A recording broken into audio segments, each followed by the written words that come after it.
Welcome to sauce TV. నేను మీ అబిద్ హుసేన్.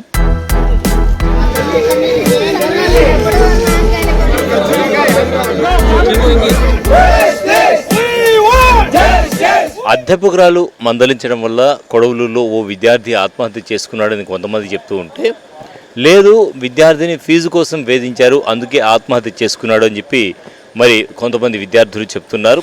దీంట్లో అసలు వాస్తవం ఏంటి, ఏం జరిగింది అనేది పోలీసుల విచారణలో తేలాల్సి ఉంది. అయితే ఏది జరిగినా కూడా మరి విద్యార్థి అయితే ఆత్మహత్య చేసుకుని చనిపోవడం జరిగింది. ఒకవేళ టీచర్లు మందలించినా కూడా విద్యార్థిని సాధారణంగా అయితే రూమ్కు పిలిచి రూమ్లో మందలించాల్సి ఉంటుంది.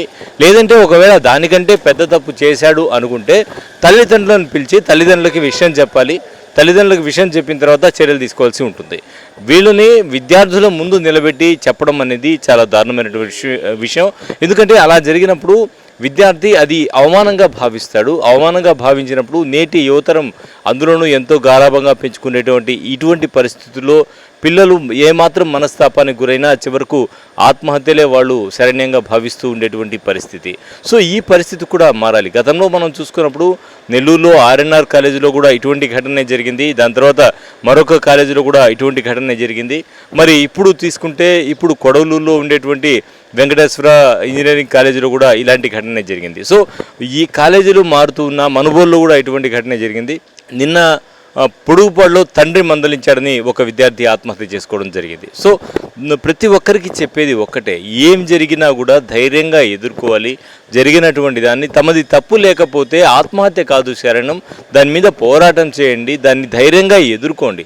అలా ఎదుర్కొని ముందుకెళ్ళాలి. కానీ ఏది జరిగినా లేదా ఉపాధ్యాయుడు మందలించాడనో టీచర్ మందలించాడనో లేదంటే ఇంకేదైనా కారణంతోనో మనస్తాపం చెంది ఆత్మహత్యలు చేసుకుని మీరు మీ తల్లిదండ్రులకు వేదనను మిగులుస్తారా?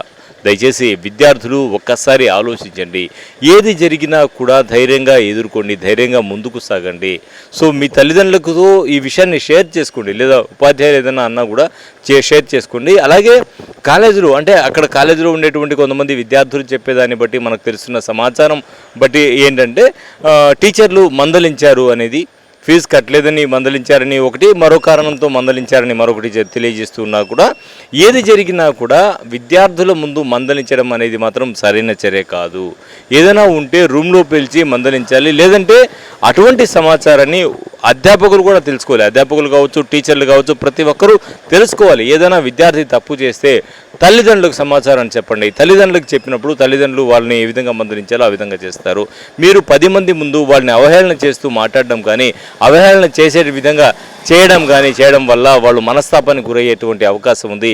చివరకు అది ఒక నిండు ప్రాణం బలి అయ్యేటువంటి పరిస్థితి ఉంటుంది. సో ప్రతి ఒక్కరికి రిక్వెస్ట్ చేసి చెప్తున్నాను, ఉపాధ్యాయులారా, అధ్యాపకులారా, మారాలి, మీరు మారాలి. అలాగే విద్యార్థులు ఏదైనా తప్పు చేస్తే మాత్రం ఖచ్చితంగా వాళ్ళని సపరేట్గా కూర్చోబెట్టి వాళ్ళ కౌన్సిలింగ్ ఇవ్వాలి తప్ప 10 మందిలో వాళ్ళని ఇబ్బంది పెట్టడం అనేది సరైన విధానం కాదు అని చెప్పి తెలియజేస్తూ, విద్యార్థులు కూడా చిన్న చిన్న విషయాలకు మనస్తాపం చెంది ఆత్మహత్యలే శరణ్యమని భావించకుండా మీరు ఏదైనా తప్పు జరిగి ఉంటే తల్లిదండ్రులతో మాట్లాడండి. తల్లిదండ్రులు వచ్చి మాట్లాడతారు, తల్లిదండ్రులు వచ్చి సర్ది చెప్తారు. మీ తల్లిదండ్రులు కనిపించిన తల్లిదండ్రులకు చిన్న చిన్న విషయాలు భారం కాదనే విషయాన్ని గుర్తుంచుకోండి. మీరు వాళ్ళకి భవిష్యత్తు, మీ మీద వాళ్ళు ఎన్నో కలలు కంటూ ఉంటారు. కాబట్టి మీరు ఈ విషయాన్ని గుర్తుపెట్టుకుని ఆత్మహత్యల వరకు పోవద్దని చెప్పి ప్రతి విద్యార్థికి మనవి చేస్తున్నా. కెమెరామెన్ మహేష్తో హుసేన్, సాస్ టీవీ, నెల్లూరు.